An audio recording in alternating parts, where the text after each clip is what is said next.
Hello, it's your favorite sports Unc here. Don't forget to hit that subscribe button to join the fastest growing community on YouTube. Remember, Nightcap doesn't happen without you. So please subscribe or you're going to make Ocho cry.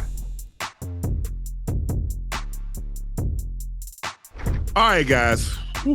Browns owner Jimmy Haslam felt the need unprompted to tell the media yesterday that Shedeur Sanders was not his pick. Let's take a listen to what the owner had to say about selecting Shedeur. Good process, okay? And if you just told me, see, we picked him on Saturday, right?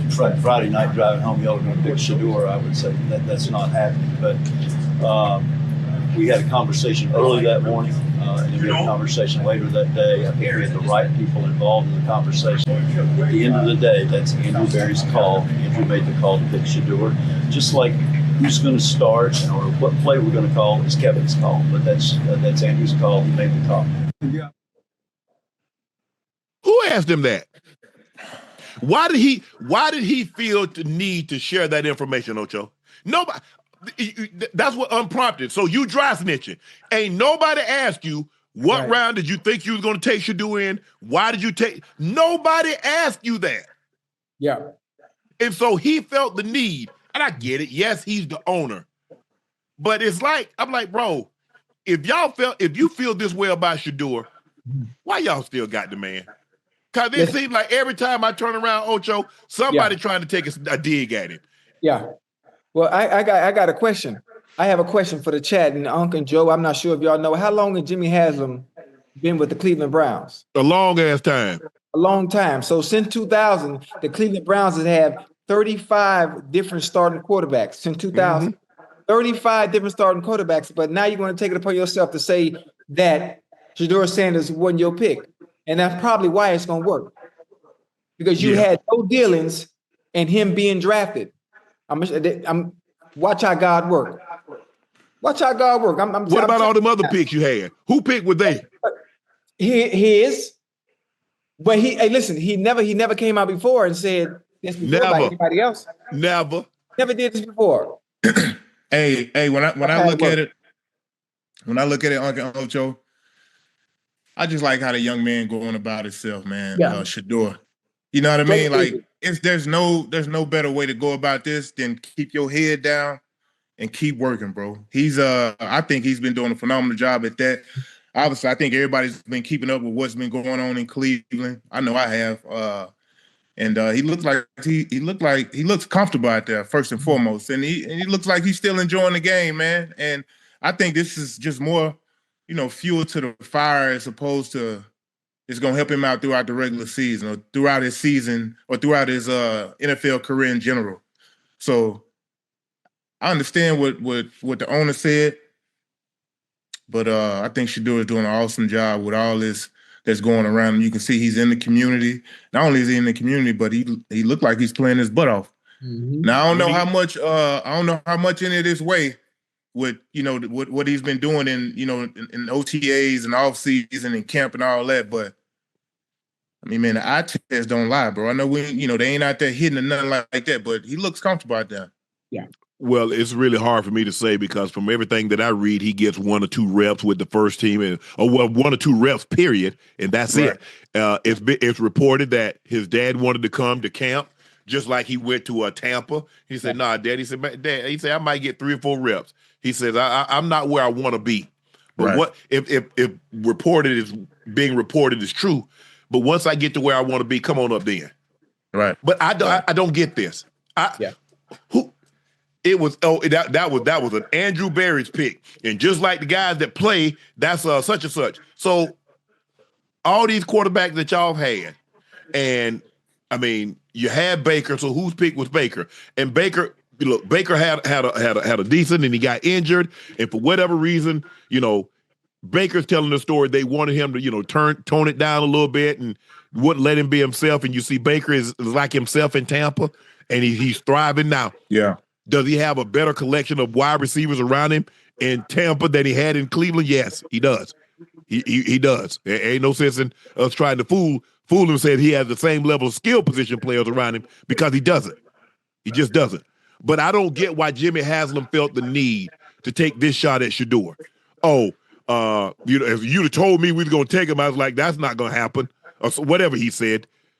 Why? Right. I mean, why did he feel the need to say that, Ocho? Listen, you know what they're trying to do? You know what they're trying to do? Trying to break his confidence? Trying to break him. They use the draft. Okay, we're trying to break him. We're gonna make him wait. Okay, now he's here. He's doing everything he's supposed to do. Doing everything he's supposed to do, plus the extra. Then, okay, how can we break him now? He's out here playing very well. I told you. I ain't want it. Hey, listen, my ears over there now.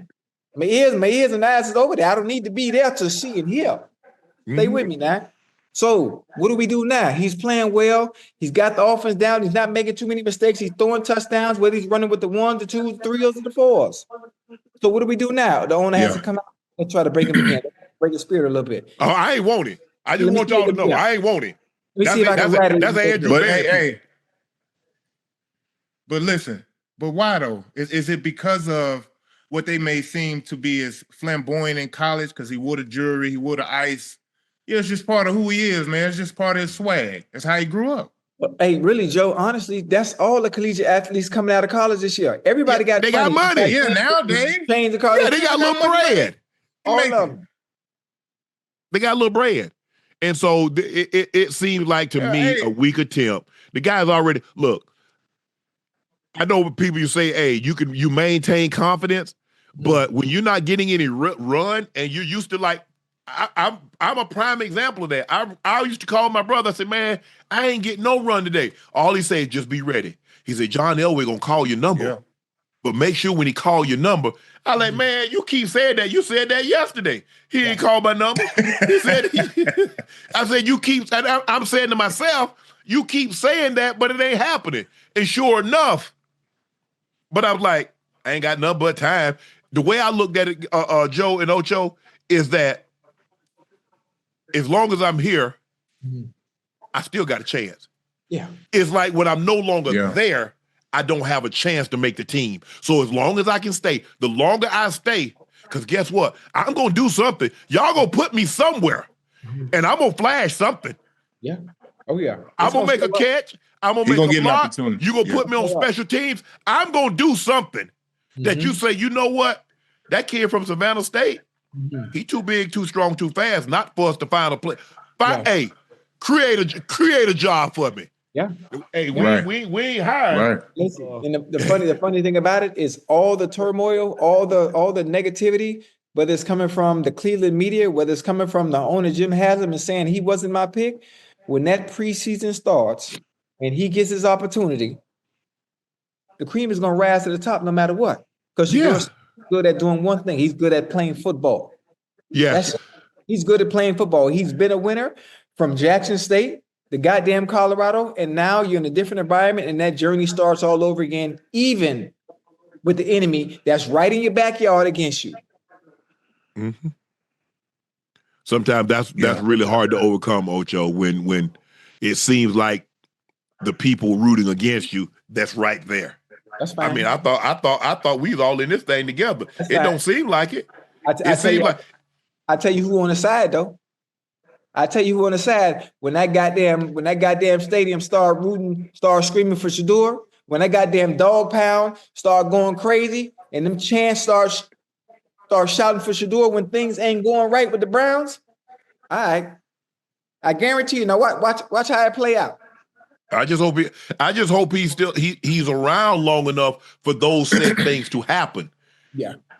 That's because think about it, Ocho. You signed Joe Flacco, 18 years. Well, you know he's year 18. He's not your answer long term.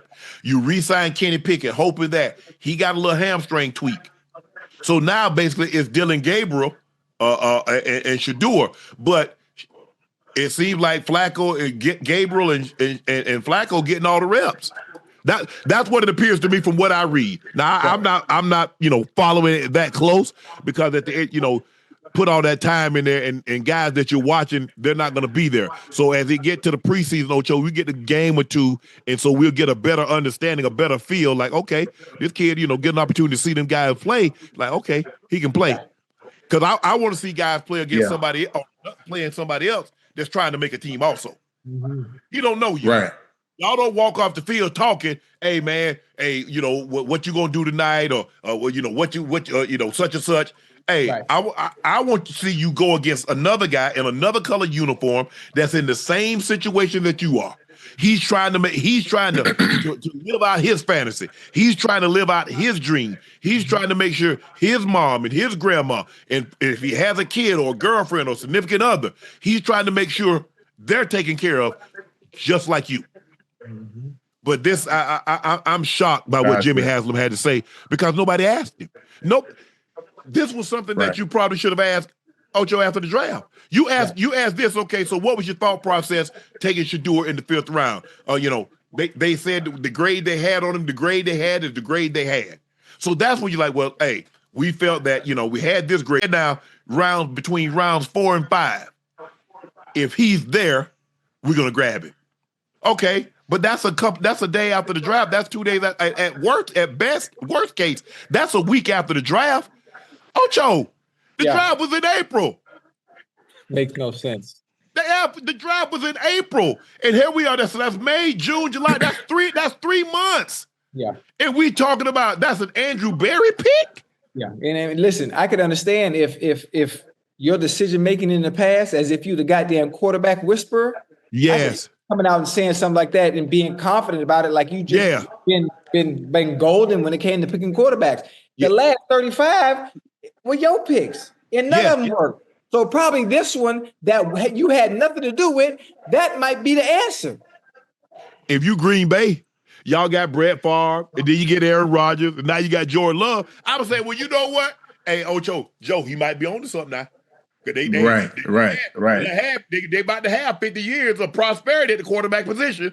Mm-hmm. But when you've had 35 years of turmoil and chaos at the quarterback position, with the exception of maybe a year or two here or there, right? You got 1 year Derek Anderson, you got a couple of years with Baker. But other than that, let's be realistic now. Come on, Browns. Really? Yeah, hey. And Shedeur strikes me as a guy, when them lights come on, Unc and Ocho, I feel like he gonna perform at the highest level. You know what I mean? Like he gonna put on. You know what I mean? That's the type of guy he strikes me as. So, man, I'm gonna be paying attention to them Browns. See what's gonna happen now. They got 4 quarterbacks over there, right? What they gonna do, Uncle Ocho? I don't see a team keeping 4 quarterbacks, and a part of me hope they try to put him on the practice squad if somebody comes sign him. Mm. So you can carry, they'll carry 3 quarterbacks. That's too many positions because the quarterbacks don't play special teams. Yeah. So you got those because there's only 46 guys. Those spots are valuable. Normally, you're carrying a wide receiver that can, he can play multiple positions. He can play the X, he can play the Z, he can play the slot, and he plays special team. Same thing with a linebacker. Same thing with a swing offensive lineman. He can play guard, he can play tackle. Okay. So that's what you're looking at. I'm looking at guys that can play multiple positions because if I get somebody to go down, what can a quarterback do? Besides quarterback. Right. Maybe you hope maybe in high school, Ocho, he punted or kicked or something. But for the most part, if you're gonna keep somebody extra, it's gonna be a wide receiver, a DB, somebody that can play special teams. That's why they say, hey, special teams is the quickest way to earn a place on the roster. Unless you want to be top. Now you top dog. I mean, we get that. You Joe Burrow or Chase or somebody like that, Lamar. We get that. But guys that are not extra, like say starter, that when one's up, he runs on the field, and when it's 4th down, he comes off the field and he ain't got to stay out there for punt and stuff. Special team. The more you can do, the longer you can play. The more you can do, the longer you can play. But I didn't like this at all because, like I said, here we 3 months in, Ocho, and this man talking about that's an Andrew Berry pick.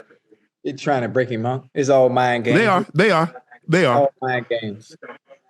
They did what they did. They were like, we gonna show you. We gonna show Coach Prime. They talk about the Mannings, and everybody looked at the Mannings, and Eli did what he did, and Arch, and so forth and so on. They're like, nah, you're not gonna do that. We're gonna show you. We're gonna start it right here, and then we're gonna take it a little further. We're only gonna give you a handful of reps, and we're gonna see how long. Hey, if I'm trying to break it, they say they put you in solitary, Ocho, because they say, we used to communicating. And when there's no one to communicate to, when all you can do is hear your heartbeat, and the only communication is going on in your own head. Yeah. And you know what? That could be a good thing. Sometimes they put people in solitary confinement, right? And it does it more good than harm because it gives you too much time to think. Yeah, I want to be in solitary away from you, sorry mofos. Man. Yeah, I want to be in solitary, Ocho, because I want to be away from you, sorry mofos. Some of y'all might rub off on me. I think he definitely locked in though. You can see it, bro. Well, he doesn't really he really doesn't have a choice. I think Time has done a great job. Time dealing with what he's dealing with. Because think about it now, that's still Time's son. Ooh. But in the meantime, I've got to deal with what I've got to deal with. I've got something gravely going on with me, and I got two sons because the only coach that Shedeur's ever had has been Time. He's only played for his dad. Played for his dad at high school, and coming up, he coached him in Pop Warner. Time used to take them kids all over the place. They played Snoop Dogg. They ended up playing Snoop Dogg when because Time and I went to the hall together. They play it all up in Texas. They coming, and they drive and playing other teams. I think they played while they was up there in Canton. So that's the only coach he's ever had. Right. And now my dad, because think about it, man. My dad dealing with something. I don't know, what's really going on. Because Tom said, I really didn't let the boys know what was really going on because they got to focus on that. The last thing is to let your mind wander, Ocho. When you in camp, hey, I'm here. Yeah. That's what I tell. When you here, you got to be here now. Now, when you over there, deal with whatever you got to deal with over there, and don't worry about here. But when you here, you got to be here. Right. And so I think Time did a great job of shielding him, not telling them the extent of what's really going on with him so he can stay locked in. Especially, we know how hard the quarterback position is to play, Ocho. The last thing you need is to be worried about, man, Pops. Man, damn. Man, Pops really messed up right now, man. And I ain't getting no burn. Pops messed up. Owner tripping, saying all kind of crazy stuff. Yeah. Man, it's a lot. And like I said, you don't know what a person's going through. You don't know, you try to compartmentalize. When I'm here, Joe, Ocho, I'm here. Right. And like when I'm done, I'll deal with whatever I need to deal with off the field. I'll deal with that then. But man, like I used to say, man, I can bring work home, but I can't take you to work. And that's how it is. Absolutely. You can't, because they tell you, oh yeah, there's more important things than sports. They lying. They say that for the public, for public. Oh yeah, no. When you play a professional sport, Ocho, they make it abundantly clear. Oh yeah, the most important thing is that sport. That's it. So, Shedeur, keep your head up, keep plugging away, boy. Do your thing.